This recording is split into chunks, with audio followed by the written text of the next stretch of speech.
de sangue para o nosso pequeno Matheus, eu resolvi falar sobre a anemia hemolítica, hoje aqui no nosso programa sobre esse assunto.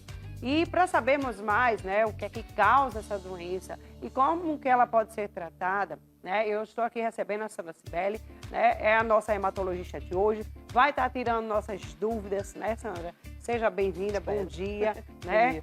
E vamos falar, a gente sabe que existem vários tipos de anemias, Quais são os tipos de anemias mais comuns, E o que é essa anemia hemolítica? Explica pra gente também. Ok. O que é, primeiro, conceituando o que é anemia. Então, a anemia é conceituada como a queda da concentração de hemoglobina. Então, qual a importância da hemoglobina? Que a hemoglobina é a proteína que transporta o oxigênio. Então, sem hemoglobina é impossível para a gente ter vida, E a hemoglobina é uma proteína contida dentro das hemácias ou glóbulos vermelhos, que são as células sanguíneas vermelhas do sangue. E a importância disso é que se não tiver hemácia, também não vai ter hemoglobina, que ela livre é muito tóxica e não consegue carregar o oxigênio, e sem oxigênio a gente não vive. Então são vários tipos de anemia. A anemia mais comum na humanidade é a anemia por deficiência de ferro, São vários tipos, dentre os quais as anemias hemolíticas.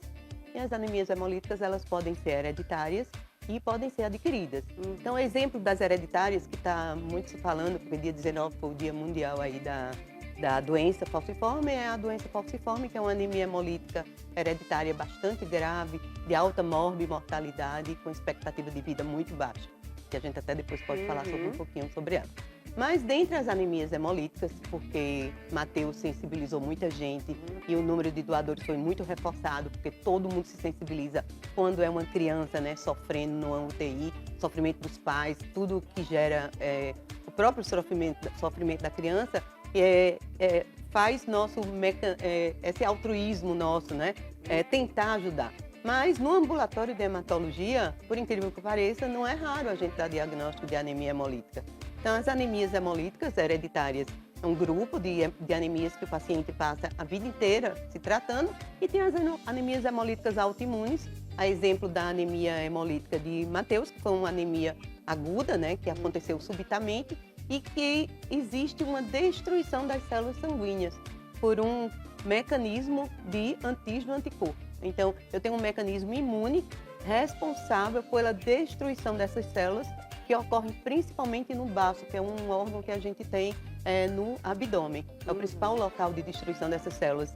E na hora que eu tenho mais destruição do que produção pela fábrica, que é a fábrica do sangue e a medula óssea, então o paciente pode ter anemia, e pode ter anemia grave, descompensar, porque imagina, se muita célula é destruída, o que é que pode acontecer?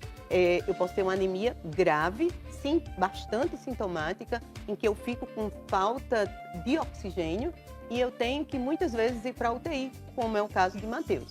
Então, as anemias hemolíticas autoimunes, elas podem ser adquiridas, ou podem ser idiopáticas. Então, elas podem estar relacionadas a algum outro processo que a pessoa tem, a exemplo de outras doenças autoimunes, muito como a anemia hemolítica autoimune associada a lúpus, por exemplo, artrite reumatoide, outras doenças, são as colagenoses.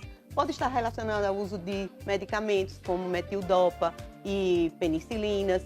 Pode ser relacionadas também por anticorpos quentes ou doenças linfoproliferativas. As doenças hematológicas também são muito relacionadas a esse processo de anemia hemolítica autoimune. Mas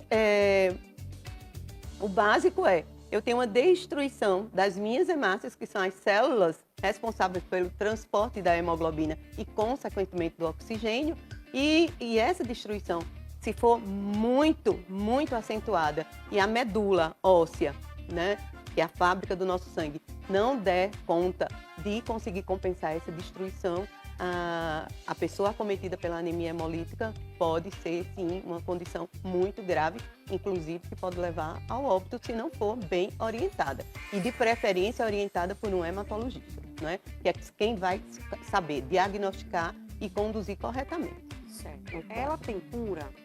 Tem sim, na maioria das vezes tem cura, principalmente nas crianças ela pode ser autolimitada, pode acontecer depois de uma infecção viral, a exemplo da Covid, a exemplo da mononucleose infecciosa, e pode acometer, e pode sim ter cura, ser autolimitada na criança, ter aquele estado grave, mas após o tratamento a criança ficar curada, mas ela pode também se tornar crônica com períodos de exacerbações e mais um bom controle clínico que a paciente pode viver aí a vida inteira.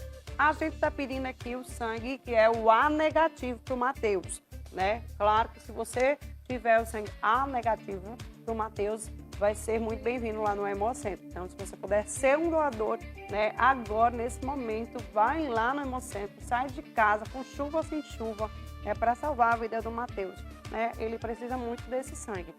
Por que esse tipo de sangue é tão difícil, doutora? Todos os sangues negativos, ou seja, aquele sangue que a gente não tem o antígeno D, que é quem dá positividade ou negatividade, são sangues mais raros. Mas o problema da anemia hemolítica autoimune não é a falta do sangue. É tanto que ontem a gente teve mais de 200 doações por o Matheus. É que muitas vezes a gente não acha sangue compatível. Por quê? Porque à medida que ele está destruindo suas próprias células, porque está cheio de anticorpos que destroem, se ligam a essas hemácias e elas acabam sendo destruídas, principalmente no baço, esses anticorpos também destroem as hemácias que iriam ser transfundidas. Então, isso a gente vê num teste que se faz antes da transfusão, obrigatório, que é a prova cruzada. Então, quando eu faço a prova cruzada no laboratório, eu vou ver se aquele sangue doado vai ser destruído ou não dentro do paciente. E se a prova cruzada for incompatível, naturalmente não pode ser feito, porque vai causar uma destruição imensa de hemácias dentro do paciente, o que vai piorar o quadro dele. Então, na verdade, o tratamento da anemia hemolítica autoimune pode não envolver o processo transfusional, a não ser que tenha uma queda muito acentuada da hemoglobina com risco de vida. E aí a gente, nesse caso específico, o hematologista pode transfundir um sangue menos incompatível, né? Mas em quantidades muito pequenas, não é uma bolsa de uma vez, porque a hemólise vai ser intensa. Mas o tratamento da anemia hemolítica autoimune é baseado em outros princípios. Os corticoides, os glicocorticoides, que têm a função de bloquear aí essa destruição, essa produção de anticorpos pelo sistema imune, porque quem produz esses anticorpos é o nosso próprio sistema imune, daí porque o nome é doença autoimune, né? Sou eu que estou produzindo, de repente eu passo a reconhecer minhas hemácias, componentes na superfície dessas células como estranhas. Isso não deveria acontecer. As doenças autoimunes não deveriam acontecer. Por que que acontece? A gente ainda não sabe o que é o gatilho. São infecções, são estresses, são medicamentos, é o gatilho, são outras doenças que faz esse gatilho, de repente eu reconhecer como não próprias, minhas próprias células e começar a destruí-las. Isso é a base, né, da patogenia de todas as doenças autoimunes. E eu tenho que bloquear, então, essa destruição pelo sistema imune. Então, são vários medicamentos que a gente tem para anemia hemolítica autoimune que muitas vezes tem uma excelente resposta. Então, os glicocorticoides orais ou injetáveis, as imunoglobulinas que podem sim ser usadas, a imunoglobulina endovenosa que pode sim ser usada nos protocolos de anemia hemolítica autoimune em que haja uma anemia muito grave com risco de vida, que eu acho que é o exemplo de Matheus. Pode ser usado outros imunossupressores, pode ser usado anticorpos monoclonais contra os linfócitos, que são as células que produzem esses anticorpos, os linfócitos B, que se transformam em plasmócitos que produzem esses anticorpos. Então tem uma gama, o ácido fólico, né, que é um componente que na verdade é o folato ou vitamina B9.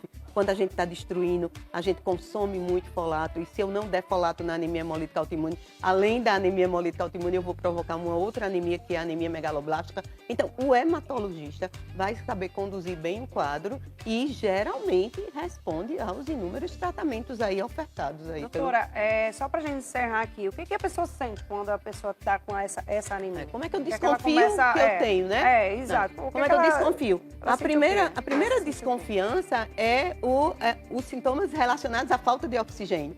Então, eu fico mais cansada, eu posso ficar com falta de ar se eu andar um pouquinho, eu posso ficar com dor de cabeça, com dores nas pernas, palidez.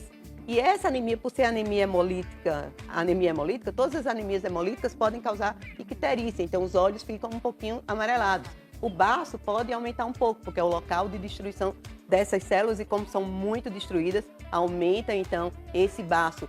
tem os marcadores de hemólise, tem um diagnóstico da anemia hemolítica autoimune, que é o Cumbis direto positivo, que está positivo sim no caso de Matheus, e tem os outros marcadores de hemólise que levam o médico a desconfiar clínica e laboratorialmente que aquilo é uma anemia hemolítica autoimune, faz o diagnóstico com o teste de Cumbis e com os outros marcadores de hemólise e inicia precocemente o tratamento. Quanto mais precoce o tratamento, maior a chance de responder super bem. E a gente tem vários casos no Hemocentro que a gente conseguiu sim sair. Inclusive, eu tenho uma jovem que quando teve Covid, 10 dias depois teve uma anemia hemolítica violenta e que respondeu aos medicamentos e não precisou de transfusão. Por quê?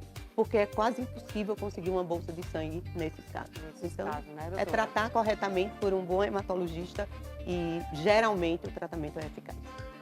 Muito bom. Obrigada, viu, doutora, por a senhora ter vindo aqui falar sobre esse assunto pra gente. E espero que você que está em casa ajude o Matheus, né, de alguma forma, ajude outras pessoas, né, também, né, vai fazer tua doação.